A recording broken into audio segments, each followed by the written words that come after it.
Chers frères et sœurs, bienvenue à notre rhapsodie des réalités du lundi 28 septembre 2020. Je suis la sœur Fabienne de Rion. Alors, nous allons lire notre passage du jour. Avant de commencer, je vous souhaite un bon début de semaine. Dans la paix, dans l'amour, la présence de Dieu et la parole de Dieu. Car nous allons lire notre parole, nous recevons nos paroles de Dieu pour que notre journée soit illuminée, que nous ayons notre pouce comme la rhapsodie des réalités, nous donne un pouce pour notre journée, afin que nous passions notre journée dans l'amour et la bénédiction de Dieu. Amen. Vous êtes bienvenus. Alors, notre titre du jour est « Éviter les déchets qui peuvent boucher vos fontaines ». Alléluia. Alors, Pasteur Chris prend ce passage de Jean 7, verset 38. Nous lisons notre passage ensemble. Celui qui croit en moi, des fleuves d'eau vive couleront dans son sein. Alléluia. Loué soit la parole de Dieu. Alors, le pasteur nous dit que dans Ésaïe 12, dans 3, ça dit Ésaïe 12, 3 dit « Vous puiserez de l'eau avec joie aux sources du salut. » Alors, le pasteur nous explique que les sources du salut se réfèrent à toutes les bénédictions de Christ qui ressortent des profondeurs de votre esprit, c'est-à-dire les sources du salut. Elles se réfèrent à toutes les bénédictions de Christ qui ressortent des profondeurs de votre esprit.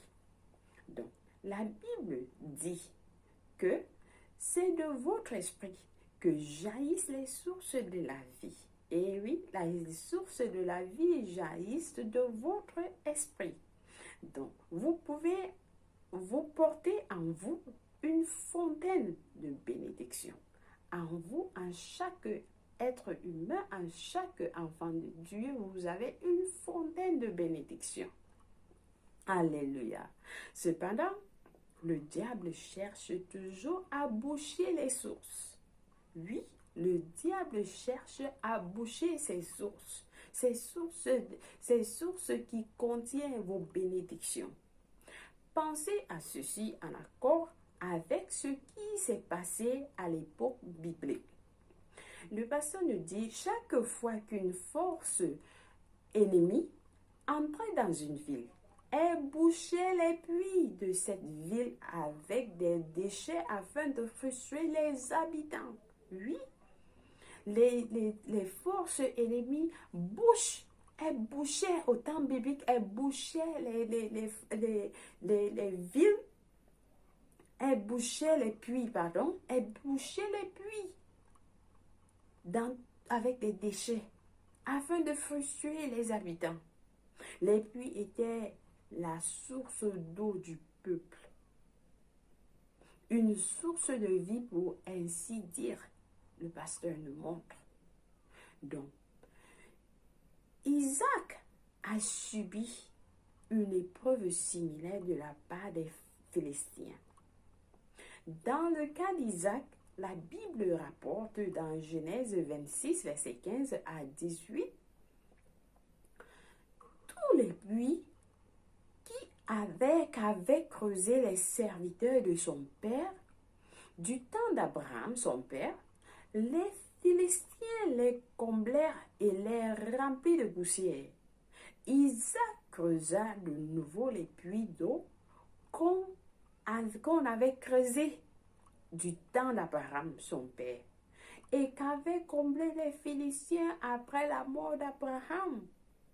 Oui, de la même manière que les Philistins ont fermé les puits d'eau appartenant à Isaac afin de les frustrer, Satan cherche à obstruer les sources d'eau vive dans votre esprit en veillant à ce que la joie de Christ ne s'exprime pas dans votre vie. Oui, c'est le travail que Satan est en train de faire. Il est en train d'obstruer les sources d'eau vive dans votre esprit en veillant à ce que la joie de Christ ne s'exprime pas dans votre vie. Et comment est-ce qu'il le fait? Le pasteur nous le montre. Il veut aussi, c'est-à-dire Satan veut aussi vous empêcher de donner la même joie aux autres. C'est-à-dire comme il vous empêche d'avoir la joie de vivre, il vous empêche de reconnaître, de voir la joie de Christ en vous, de s'exprimer dans votre vie. Il empêche que cette joie soit exprimée, que vous partagez, que vous donnez cette joie aux autres. Alors, ces outils pour obstruer vos puits comprennent l'amertume, la jalousie, la haine, la rancœur, le manque de pardon, la peur et l'attitude de jugement. Oui, ce sont les outils de Satan. Il les met en place afin que vous ne pouvez pas recevoir la joie de Dieu, afin que vous ne pouvez pas recevoir vos bénédictions. Et c'est comme ça que Satan fonctionne. Alors le pasteur nous dit, ne permettez pas à Satan de s'aimer de telles saletés dans votre vie. Ne permettez pas, ne donnez pas la chance, n'ouvrez pas les portes à Satan de venir s'infiltrer dans vos vies. Ne lui donnez pas la chance lorsque la colère arrive, lorsque l'amertume arrive, lorsque la jalousie arrive. Alors, soyez dans la joie. Louez Dieu avec tout votre cœur. Alors, Satan sera dans les pleurs. C'est lui qui va pleurer à votre place. Il va pleurer à votre place parce qu'il n'a pas gagné sur vous. Il n'a pas pris son emprise en vous. Donc, réjouissez dans la louange de Dieu. Louez Dieu, laissez que cette joie que Dieu a mis dans votre esprit, la joie de Christ en vous puisse s'exprimer dans votre vie. Donc, il sait que vous ne pouvez pas vivre heureux. Profitez de la vie ou bénir votre monde efficacement lorsque vous êtes en colère, lorsque vous êtes rancunier ou lorsque vous êtes malveillant. Alors, ne lui donnez pas la chance. Ne donnez ou n'ouvrez aucune porte à Satan.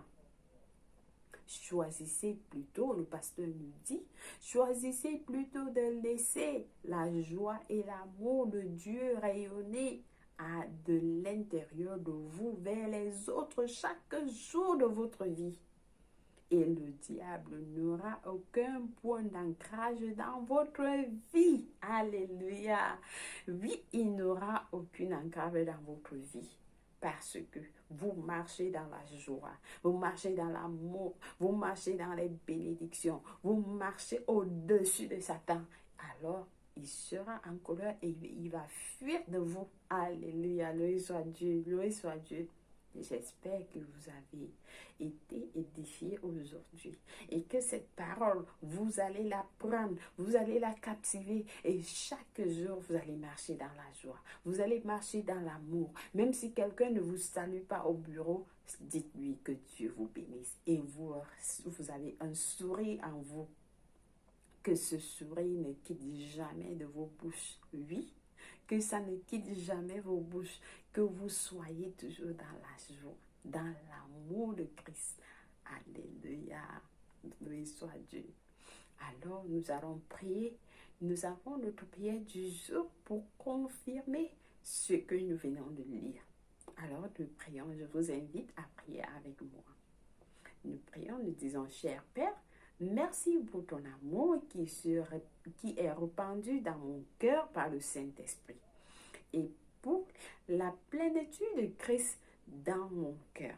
J'avance dans la vie glorieusement progressant à pas de géant. Au nom de Jésus-Christ, Amen. Loué soit Dieu, loué soit Dieu. Vous avez des études approfondies à lire pour ce passage dans Éphésiens 4, versets 31 à 32, Jacques 3, versets 15 à 17, Hébreux 12 à 15. Alors, pour ceux qui ont préféré lire la Bible pour un an, vous pouvez lire Éphésiens 4, verset 17 à 17, Éphésiens 5, verset 1 à 2 et Ésaïe 25 à 26. Vous pouvez lire de Timothée 3, verset 1 à 17 et Jérémie 46 pour la lecture biblique de 2 ans. Alors, sans toutefois tarder, nous passons à notre prière du jour qui est importante. Pour celui qui n'a pas encore donné sa vie à Christ afin de recevoir ses bénédictions, il faut que vous recevez Christ, que vous faites Jésus-Christ votre Seigneur, le Seigneur de votre vie. Alors, nous allons prier. Je vous invite à prier avec moi. Nous prions. Ô Seigneur Dieu, je crois en Jésus-Christ de tout mon cœur. Je crois qu'il est mort pour moi et Dieu l'a ressuscité des morts. Alors je crois qu'il est en vie aujourd'hui et je confesse de ma bouche, que Jésus-Christ est le Seigneur de ma vie. En lui et en son nom, j'ai la vie éternelle. Seigneur Jésus, merci d'avoir sauvé mon âme. Je suis désormais un enfant de Dieu. Je suis né de nouveau, Seigneur. Alors fais de moi ce que tu veux. Viens habiter dans mon cœur, Seigneur, afin que je puisse marcher dans ta gloire, dans ta joie et dans ton amour. Ô Seigneur, au nom de Jésus-Christ. Amen. Si vous avez prié cette prière avec tout votre cœur, je vous rassure, Dieu vous a écouté et il vous a répondu. Une fois de plus, vous êtes la bienvenue dans le royaume de Dieu et je vous souhaite une bonne journée, que la paix soit avec vous au nom de Jésus-Christ.